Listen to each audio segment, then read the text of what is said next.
Kuya,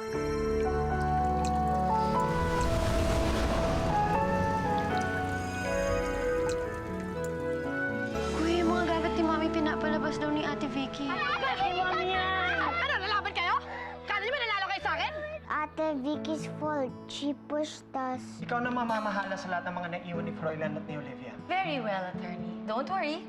Akong bahala sa lahat. Everything will be under control. Dapat pala matagal ko nang binartolina yung mga walang hiyang bata na yan. Pero nag-iisip naman ako ng paraan. Mga bata, huwag kayong matakot.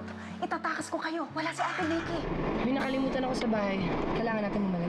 Ako na lang nasaktan mo, mga bata! Isa ka pa, walang hiya ka! Gusto ko, lumayas ka na! Ayoko na makita magmumukha mo! Hindi ako pwedeng umalis dito!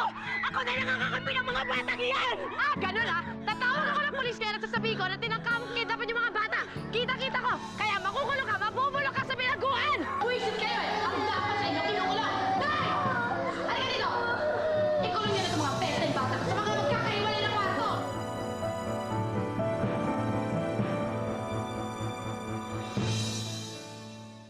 Buwisit talaga yung mga batang yan eh. Buwisit! Buwisit! Bes, di ka nang mabisto dun ah. Hindi mo naman kasi pwedeng ikulong habang buhay ang mga anak ni Froilan. Sooner or later, may makakaalam ng mga ginagawa mo. Hindi. Hindi ako papayag. Kaya ko itong lusutan. Kahit ano, kaya kong lusutan. Hindi mo pa naisip? Kagaya ni Manang. Pwedeng bumaliktad ng mga mates dito. Pwede ka nilang isumbong sa polis.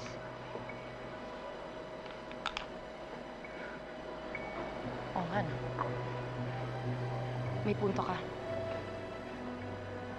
Kailangan ko makaisip ng paraan. Kung paano ko mamamanipula yung mga bata nang hindi ko sila ikukulong. Bakit di mo i-blackmail? Magaling ka doon, di ba? Pwede. Pero para sumunod sila sa akin, kailangan matakot sila sa akin eh. Ano ba yung pinaka-kinatatakutan ng mga lecheng yan?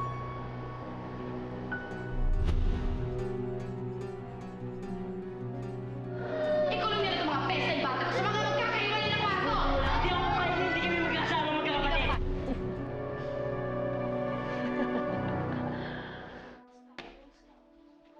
Kuya! Kuya! Kuya! Mickey? Kuya! Mickey? Mickey, huwag kang iiyak, Mickey. Kuya! Bro, nandito lang ako. Kuya! Hindi tayo iiyak. Okay? Mickey! Mickey!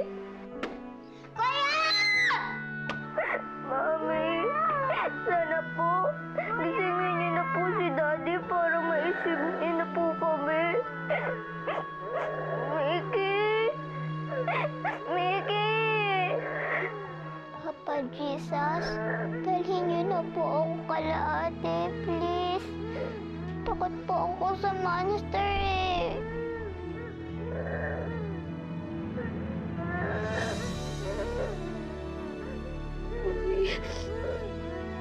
Mami, Daddy. Ano po ba nangyayari sa amin to? Ito, hiwa-hiwalay na po ba kami? Ikaw, Faye. Lagi mong babantayan ang mga kapatid mo, ha? Gagawin mo mo lahat ng paraan para ilayo sila sa panganib. Tandaan mo yan. Susuko, ha? Sama-sama din tayo. Makakalis din tayo dito.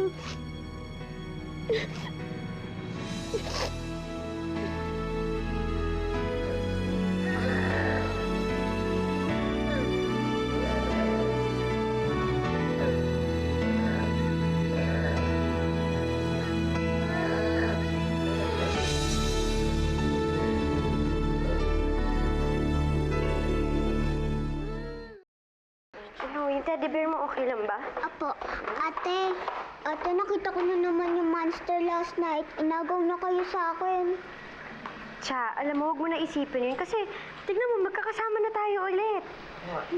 Diba? Ayoko na rin stuck doon sa room ko.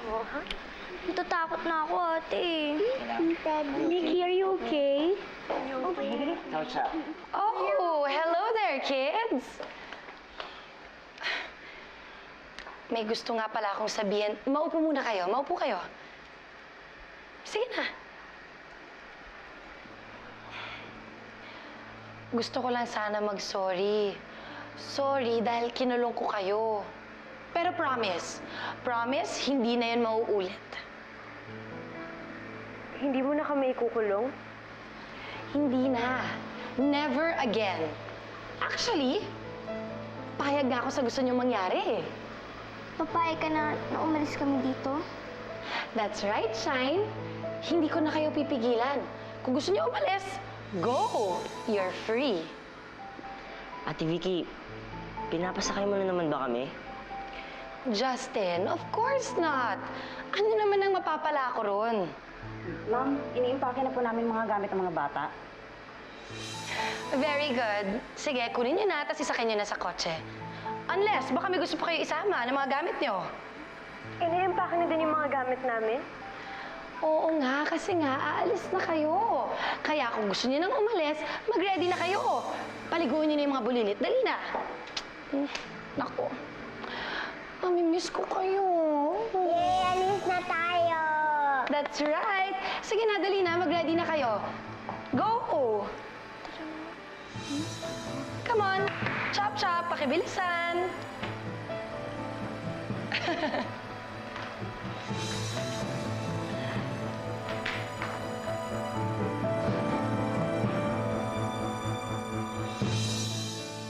Ate, talaga bang aalis na tayo? Oo, Cha. Bakit? Ayaw mo ba? Gusto ko po. Kaso, sa iba na po tayo titira. Oo. Sabi ni Kuya, doon na muna tayo titira sa rest house natin sa Tagaytay.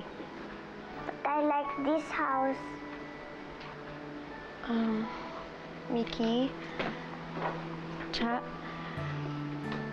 Babalik din tayo dito one day. Pagkagising ni Daddy, dito na tayo ulit titira. Pero, sa ngayon, doon na muna tayo sa Tagaytay. Okay naman doon eh. Sama-sama tayo doon, saka hindi na tayo ikukulong ni Ate Vicky. Okay. Okay. Ikaw naman, come. Hi, sa wakas kuya, we're free. Tama. Wala ng bad vibes. Kuya, didiretso ba tayo sa bayan natin sa Tagaytay? Hindi daw eh. Parang pupunta muna ata tayo kay Daddy. Para makapagpaalam daw. Nagtataka nga ako kasi hindi ko ba alam kung ano yung nakain na Ate Vicky para palayain niya tayo. Bigla na lang siyang bumait. Alam mo, I really don't care. Kasi, ang mahalaga, wala na siya sa buhay natin. Tsaka, isa pa, magkakasama naman tayo magkakapatid, di ba? Yun ang pinaka-importante, sama-sama tayo. Tsaka hindi nag-iwalay-walay.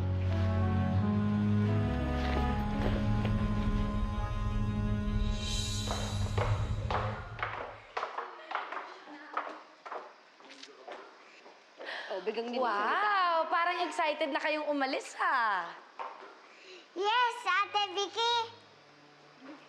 Pero bago ang lahat, meron muna akong announcement. Ses? Kuya. Kuya, sa tingin mo ano kaya yun? Baka hindi naman talaga tayo paalisin ni Ate Vicky. Oh, Vicky, ayan na sila. Pinatawag mo sila sa akin, di ba? Simula sa araw na to, hindi ko nakakailanganin ng serbisyo nyo. Pwede na kayong umalis. Kunin nyo na lang kay Cecil ang sweldo nyo. Okay? Kids, let's go? Tara na.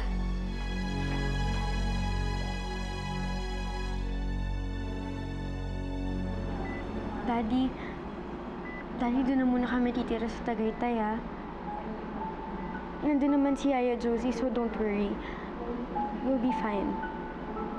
Daddy, kahit medyo pumalayo yung Tagaytay, madadalaw pa rin naman po namin kayo eh. Yes, Daddy. Tsaka pagpe-pray namin kay Papa Jesus na magising ka na. I love you, Daddy.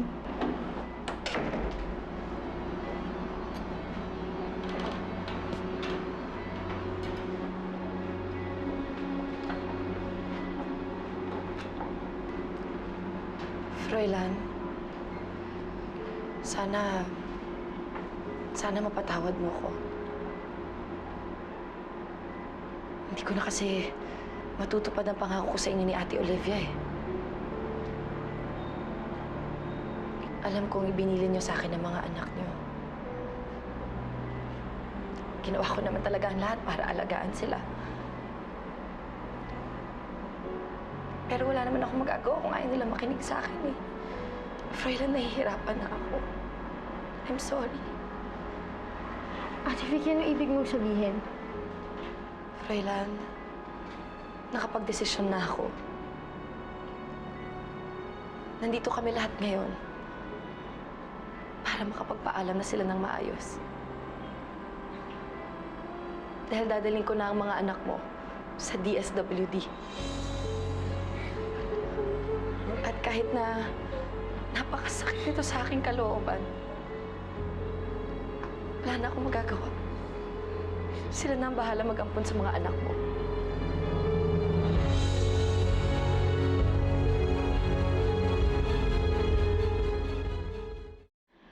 You can't do this to us! Hindi kami papayag ng pampon! Hindi kami papayag! Justin, sawang-sawa na ako. Ano magagawa ko? Ayaw niyo naman sa akin, di ba? Talagang ayaw! See, Froilan? Ayaw nila sa akin. Ayaw niyo sa akin. At ayon sa batas, hindi naman pwedeng wala kayong legal guardian dahil lahat kayo minor de edad. Kaya wala na akong magagawa. The only other choice ay dalhin ko kayo sa DSWD. At sila na bahala maghanap ng iba't ibang mag-aampon sa inyo. No, Ate Vicky. Anong mangyayari kapag pinaampon mo kami? Magkakahiwalay kayo magkakapatid? Unfortunately, Shine, there's no other choice. Kailangan niyo talaga maghiwa-hiwalay. I'm sorry. Naayos na ang lahat. Ayaw niyo sa akin, ayoko naman ipagpalitan ang sarili ko sa inyo, kaya doon na kayo mapupunta. Justin, Mickey, doon kayo sa boys' town. No. Kayo naman, girls. Ate Vicky, huwag mo kaming paghiwa-hiwalayin. Gagawin namin lahat ng gusto mo ipagawa sa amin. Please, hindi namin kaya magkahiwa-hiwalay. Kawawa naman kayo. Kawawa naman kayo. Lalabas lang ako sandali. Kailangan ko muna mag-isip kung kaya ko pa kayong tanggapin.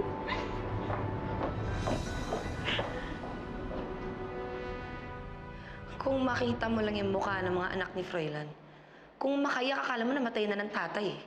At ikaw, tinalo mo pa ang evil stepmother ni Cinderella. Siya nga pala, nakalis na ba dyan yung mga katulong? Gumora na. Eh, bakit pa ba kasi sila pinaalis? Laki-laki ng bahay na to, no? Sinong gagawa ng mga trabaho dito? Ano ka ba? Kaya ako pinalayas sa mga yan dahil papalitan ko na sila. Kasama ko na nga dito sa ospital yung bagong batch ng mga katulong eh. Daddy, ayoko magpaampon.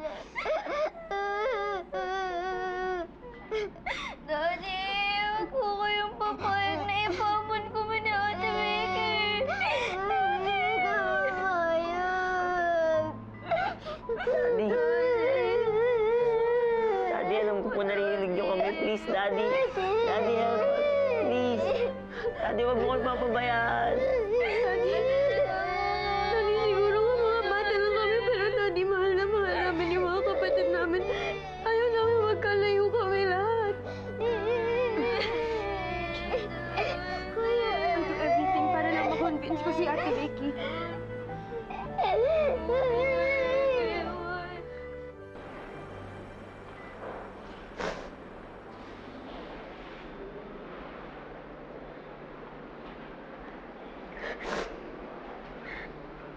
Vicky. Ate Vicky, please huwag mo na kami ipaumpon. Kahit anong ipagawa mo sa akin, gagawin ko. Kahit anong iutos mo, sundin ko.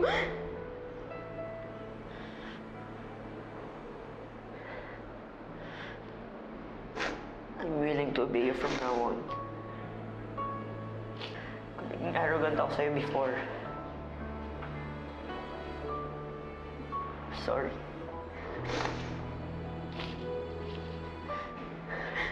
Pero ngayon, I'm willing to change. I'm willing to change. Kahit ano pa yan gagawin ko, I'd do anything.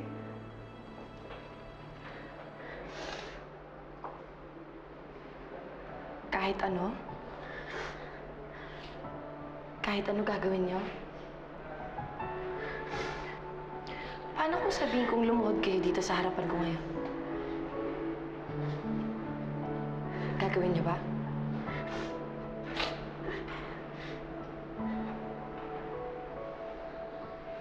Oh. Ano? Hindi niyo kaya, no? Sabi ko na nga ba? Sabi ko na nga ba? Wala talaga akong maaasahan sa mga walang kwentang batang katulad niyo. Wala kayong kwenta. Kaya dapat lang talaga na ipaampun ko na yung mga kapatid niyo. At dapat iba na ang mag-alaga sa kanila. Yung mas kaya silang alagaan.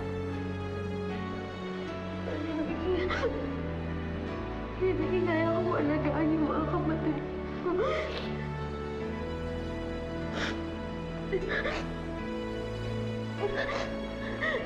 Kahit ano kakayanin ko para sa kanila. Mga bata pa ni Nikki. Sakit din si Jack.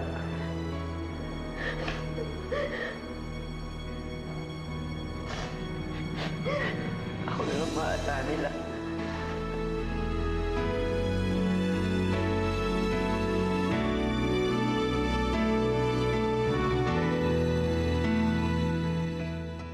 Hala, sige. Dali! Diyan kayo. Ipasok niyo yung mga gamit niyo dyan. Diyan! Bilis! Aray ko po.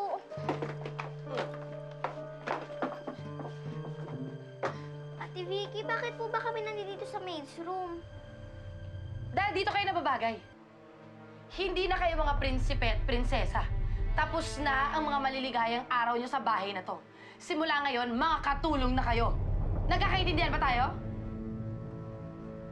At kapag hindi kayo sumunod sa mga utos ko, kapag nagreklamo kayo, baka nakakalimutan niyo. Tinanggap ko lang ang pakiusap niyo. Kundi dahil sa akin, nasa bahay ang puna na kayo ngayon.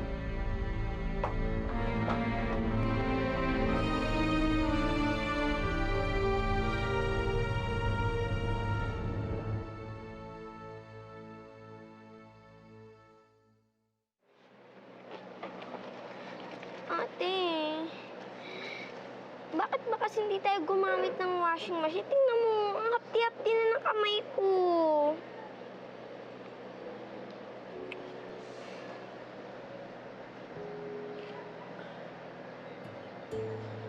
Siya, hindi mo na naman kailangan tumulong dito eh. Sige na, kaya ko na to.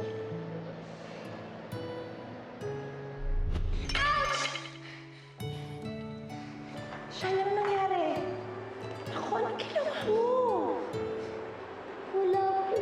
Gusto ko lang naman po kasi tumulong maghugas ng pinggan. Alam mo, anak, noon, hirap na hirap ang buhay namin ng daddy mo. Pinangako ko sa sarili ko na hindi niyo maaaring maranasan yung naranasan namin ng daddy niyo. Habang nandito ako, hindi pwedeng mangyari yun. Kailangan buhay prinsesa kayo. Sisiguraduhin ko yun.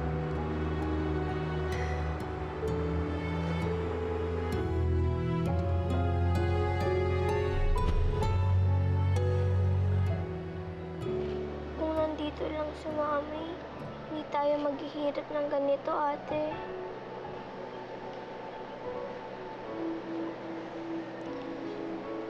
Simon, nandito pa naman ako eh. Hindi ko kayo pababayaan.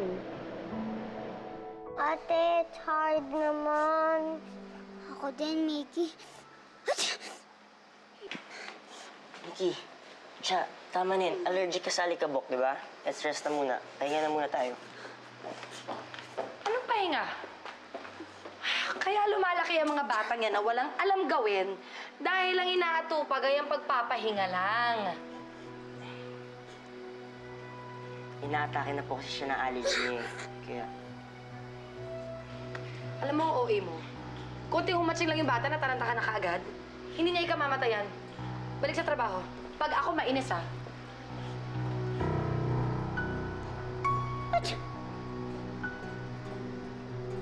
Okay lang ako, kuya. Nilinis na ako.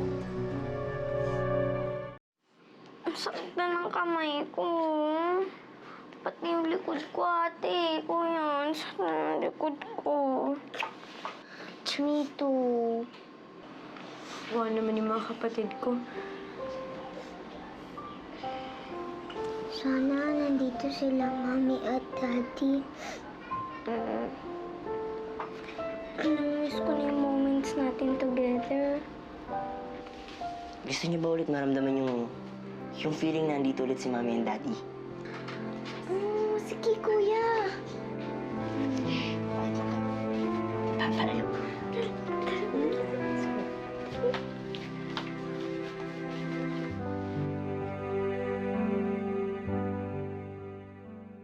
Faye! Justin! May iuutos ako sa inyo!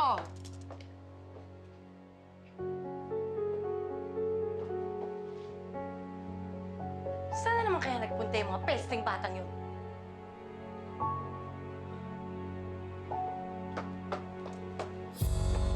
Kuya, ano ba kasing ginagawa natin dito? To. Tada! Kuya, akala ko ba nasunog na ni Ate Vicky yan? Yun nga, buti nga nasave ko itong nag-iisa. Tingnan natin ha. Sino Mami at Daddy, ate, oh? Yun yung anniversary nila, Mami, di ba? Ang saya-saya nga natin, eh. Kuya, sana magising na si Daddy, no? Para maging masaya na tayo ulit. Siya mo si Daddy dito. Ito naman pala ang pinagkakaabalahan ninyo eh. Akin na. Akin na! Alam nyo, ang dapat sa mga pictures na to? Wag po! Vicky, wag! Ano ba? Ano ba? Ate Yan. Vicky! Hintayin mo na magising si Daddy. Isusumbong ka namin sa kanya. Ano? Ha? Itong tatandaan eh. Kahit kailan, hindi na magigising ang daddy nyo.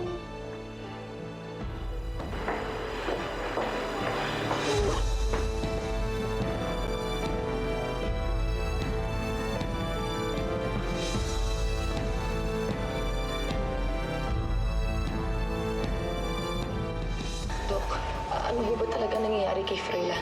Malaki ang pinsala ng frontal lobe niya dahil sa aksidente. We'll wait for Dad. Dapat, palagi nating isipin na gagaling si Daddy. Pa, Jesus, maawa po kayo sa amin. Kailangan po namin si Daddy. Kahit na anong gawin ko bilang panganay, I'll never be able to replace Dad's place. Please give him back to us. Paggising niya, magsusorry ako sa kanya. Mga hinayupak talaga yung mga batang yun. Ako pa talaga ang tinakot nila. Sabi nila gusto daw nilang magising na yung daddy nila para may isumbong daw nila ako. Eh, di ba gusto mo na rin namang magising na si Froilan? Noon siguro, oo. Pero ngayon, iba na. Paano kung wala na rin si Daddy? Parang si Mami. Paano kung hindi na siya magising? Please po, sana po magising na po si Daddy. Daddy, please wake up. Daddy, please.